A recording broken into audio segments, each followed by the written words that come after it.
Hey everyone, let's solve a division problem, working it out style.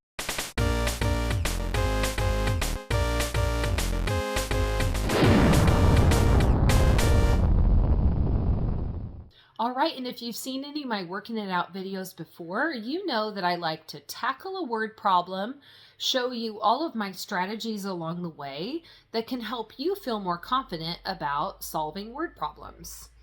So let's start by, I just like to read through the problem once. I'm not trying to solve it yet. I'm just trying to get some understanding of what's going on in the problem.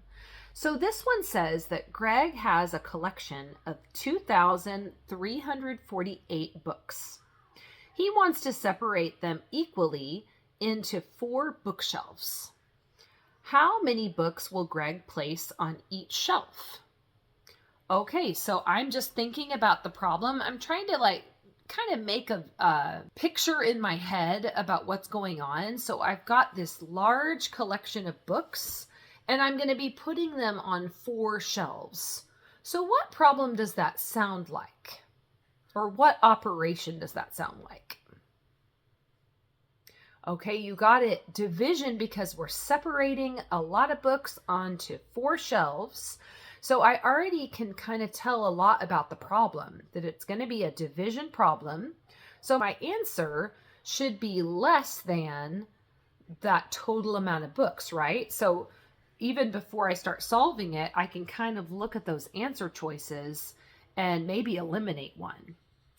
So next, I like to read the problem again, but this time I'm going to highlight the important things that I feel like would help me solve the problem. So let me read it again. It says, Greg has a collection of 2,348 books. So of course I'm going to highlight the number of books because that is very important to solve the problem. He wants to separate them equally onto 4 bookshelves. So I feel like, of course, the 4 bookshelves, but that separate helps me to know that it's division. So I'm going to highlight both of those.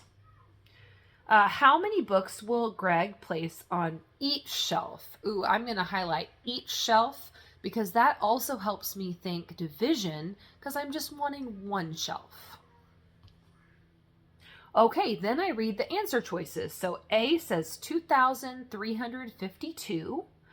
Already that's looking a little bit like I should eliminate it because we just decided that each shelf was going to have less than that total number of books. So let's get rid of A. B says 857. So we don't know yet about that one. C says 587 and D says 128. So now I think it's time to go to the whiteboard and work on this division problem so that then we can pick a choice. Okay, so now I like to move over to the whiteboard or scratch paper or whatever I have and really work out the problem and feel more confident instead of just trying to guess the closest choice. So, okay, I'm going to use the partial quotient strategy or the big 7, you might call it. And if you want a full video on how to use this strategy, I've got a great full lesson video on it that I'll link down below. But let me just start. So I start with thinking about friendly mental math for 4s that I could be able to take away from the total. So for example, if I start with thousands and I've got 4s here,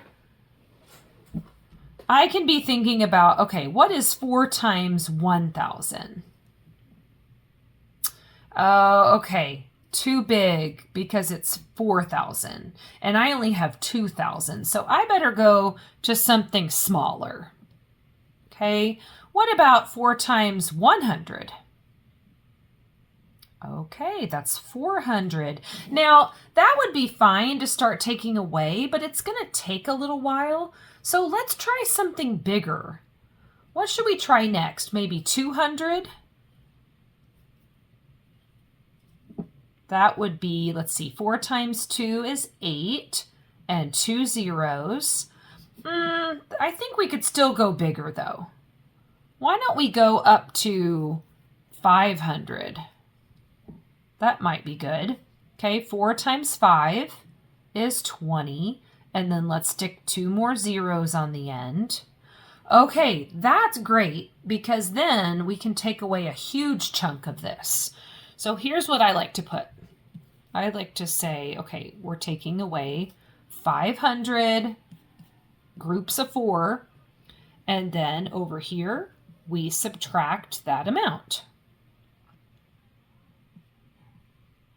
Okay, and now we've got 348 books left to put on shelves. So now we know a lot about this problem, and we can probably pick the choice that we think would be the best one already, because look, we're going to put 500 books on each shelf. So already D looks too small, right? 128, we can just get rid of that one. We said A was too big, so it's going to be B or C. Okay, now let's keep going. So now I don't have enough to take away another 100. So now I'm going to start thinking about tens. I always go with whatever is the easiest to do in my head. So 4 times 10 is 40. But once again, I've got quite a bit here. I should probably go bigger and see if I can take away a bigger chunk. So let's try. Let's go to 50. Okay, 4 times 5 is 20, and another 0 is 200. Okay, that would be a good one to take away. That's quite a bit of a chunk of that number. So let's take away 50 groups of 4, which is 200.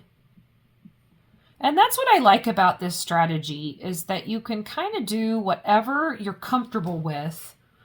As you go down the line, you can take away really whatever you want to. And no matter what, at the end, you're going to figure out your answer based on these numbers over here.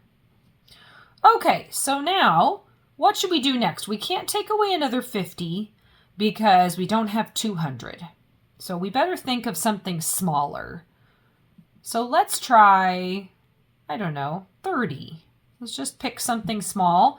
It's kind of a guess and check, see what works. 4 times 3, you got it, is 12, and a 0. Ooh, we have enough to take away 120, so let's do that one. Let's do 30.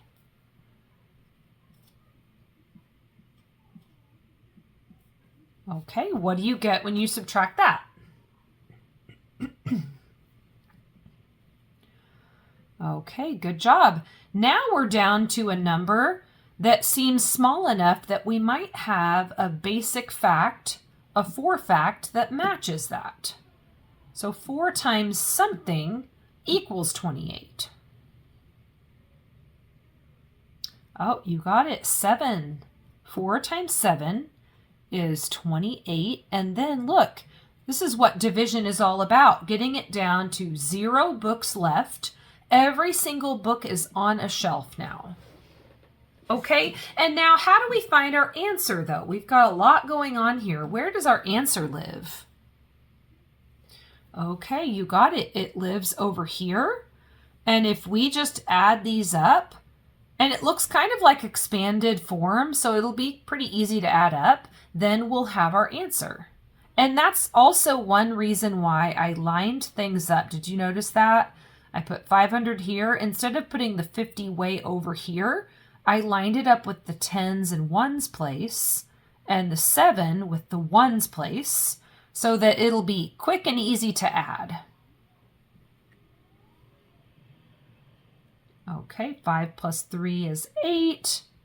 And then 500. Okay, we got our answer. That's how many books are on each shelf. So which answer choice should we go with? Okay, you got it. C. Great job.